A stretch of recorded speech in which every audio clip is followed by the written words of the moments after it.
ओम जय श्री हरि विष्णु। जय माता रानी। दोस्तों, आपके अपने चैनल धर्म साधना में आपका बहुत बहुत स्वागत है। माँ भगवती दुर्गा की कृपा सदैव आप और आपके समस्त परिवार पर बनी रहे। दोस्तों, पूर्णिमा तिथि सनातन धर्म में पूर्णिमा तिथि का बहुत महत्व होता है। इस दिन पवित्र नदियों में स्नान करने से और दान करने से, इसके अलावा भगवान सत्यनारायण की आराधना करने से समस्त प्रकार की कामनाएं पूर्ण हो जाती हैं और अनेकों प्रकार के पापों से मुक्ति मिल जाती है। शास्त्रों में कहा गया है कि पूर्णिमा तिथि पर लक्ष्मी नारायण की आराधना करने से कायिक, वाचिक और मानसिक समस्त प्रकार के पाप कर्मों से मुक्ति मिल जाती है। तो इस दिन भगवान श्री हरि विष्णु और माता लक्ष्मी की पूजा आराधना की जाती है। इसके अलावा भगवान चंद्रदेव की पूजा करने का विधान है। वैसे तो प्रत्येक मास की पूर्णिमा बहुत महत्वपूर्ण मानी जाती है, लेकिन ज्येष्ठ मास की जो पूर्णिमा होती है उस पूर्णिमा को विशेष रूप से बहुत महत्वपूर्ण माना जाता है। विवाहित महिलाएं, सौभाग्यवती महिलाएं इस दिन व्रत धारण करती हैं और वट पूर्णिमा का व्रत करके अखंड सौभाग्य के लिए प्रार्थना करती हैं, अपने पति की लंबी आयु और स्वस्थ जीवन के लिए प्रार्थना करती हैं और वट वृक्ष की पूजा आराधना करती हैं। जैसे कि कई क्षेत्रों में ज्येष्ठ मास की अमावस्या तिथि पर वट सावित्री का व्रत किया जाता है, उसी प्रकार से कई क्षेत्र ऐसे भी हैं जहाँ पर कि ज्येष्ठ मास की पूर्णिमा तिथि के दिन वट सावित्री का व्रत किया जाता है। तो बहुत सारे स्थानों पर आज वट सावित्री का व्रत होता है और बहुत सारे भक्त हैं जो कि प्रत्येक मास की पूर्णिमा तिथि का व्रत धारण करते हैं। तो आज की वीडियो में आप जानेंगे कि ज्येष्ठ मास की पूर्णिमा तिथि कब है, पूर्णिमा की तिथि कब प्रारंभ हो रही है, कब समाप्त हो रही है, पूर्णिमा का व्रत अगर आप धारण करते हैं तो पूर्णिमा व्रत आपको कब करना है, इसके अलावा स्नान दान की पूर्णिमा कब है और जो भक्त वट सावित्री का व्रत करते हैं उन्हें वट सावित्री का व्रत किस दिन करना है और ज्येष्ठ मास की पूर्णिमा पर किस प्रकार से पूजा आराधना करें, शुभ मुहूर्त क्या है, संपूर्ण जानकारी आपको आज की वीडियो में शेयर करने वाली हूँ। तो बहुत महत्वपूर्ण है आज की वीडियो, पूरा ज़रूर देख लीजिए और वीडियो अच्छी लगे तो इसे लाइक भी ज़रूर कीजिए, क्योंकि आपके लाइक्स, आपके कमेंट्स मेरे लिए बहुत महत्वपूर्ण होते हैं। यही एकमात्र जरिया है जिनसे मुझे पता चलता है कि आपको ये वीडियो अच्छी लगती हैं और आपके लिए ये वीडियो उपयोगी है। तो अगर वीडियो अच्छी लगे तो लाइक तो ज़रूर ही किया कीजिए। तो सबसे पहले जानते हैं कि पूर्णिमा की तिथि कब प्रारंभ हो रही है, कब समाप्त हो रही है और पूर्णिमा का व्रत आपको कब धारण करना है।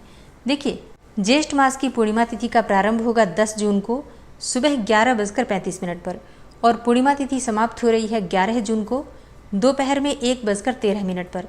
तो अगर आप पूर्णिमा का व्रत धारण करते हैं तो पूर्णिमा का व्रत आपको धारण करना है 10 जून 2025 मंगलवार के दिन, क्योंकि रात्रि में जब पूर्णिमा तिथि होती है तो पूर्णिमा के चंद्रमा को देखकर, उनके दर्शन करके, अर्घ्य देकर अपने व्रत का हम समापन करते हैं।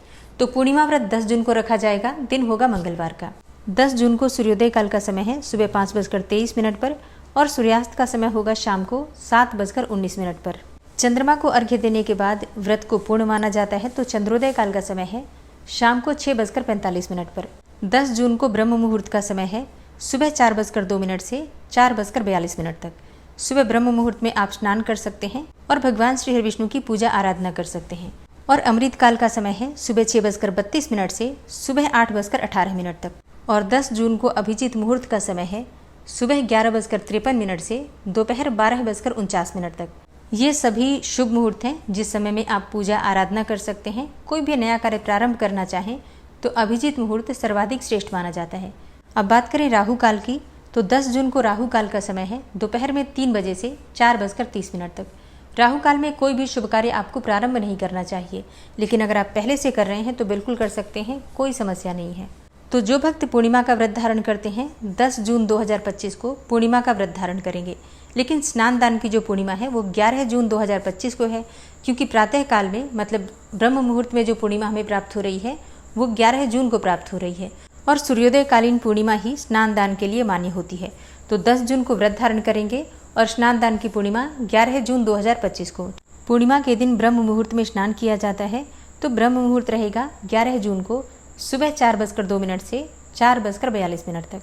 यही समय है जिस समय में आपको स्नान करना है और भगवान श्री विष्णु की पूजा आराधना आप कर सकते हैं। 11 जून को अमृत काल का समय है सुबह 10:26 से दोपहर 12:10 तक। 11 जून को अभिजीत मुहूर्त का समय आपको नहीं प्राप्त होगा, क्योंकि बुधवार के दिन अभिजीत मुहूर्त नहीं होता है। और 11 जून को राहु काल का समय है दोपहर 12 बजे से दोपहर 1:30 तक। तो ज्येष्ठ मास की पूर्णिमा 2 दिन मनाई जाएगी, 10 जून को भी और 11 जून को भी। जैसे कि अगर आप व्रत धारण करते हैं पूर्णिमा का तो 10 जून को व्रत धारण करना है, और अगर आप भगवान सत्यनारायण की कथा करना चाहते हैं तो 10 जून को भी कर सकते हैं, चाहे तो 11 जून को भी कर सकते हैं। कथा के लिए दोनों दिन की पूर्णिमा श्रेष्ठ है। तो दोस्तों, ज्येष्ठ मास की पूर्णिमा से संबंधित ये जानकारी आपको कैसी लगी कमेंट बॉक्स में ज़रूर बताइए। आने वाली वीडियो में आप जानेंगे कि ज्येष्ठ मास की पूर्णिमा पर पूजा किस प्रकार से करें, तो आने वाली वीडियो ज़रूर देखिए। मिलती हूँ मैं आपसे अगली वीडियो में, तब तक के लिए जय श्री राधे।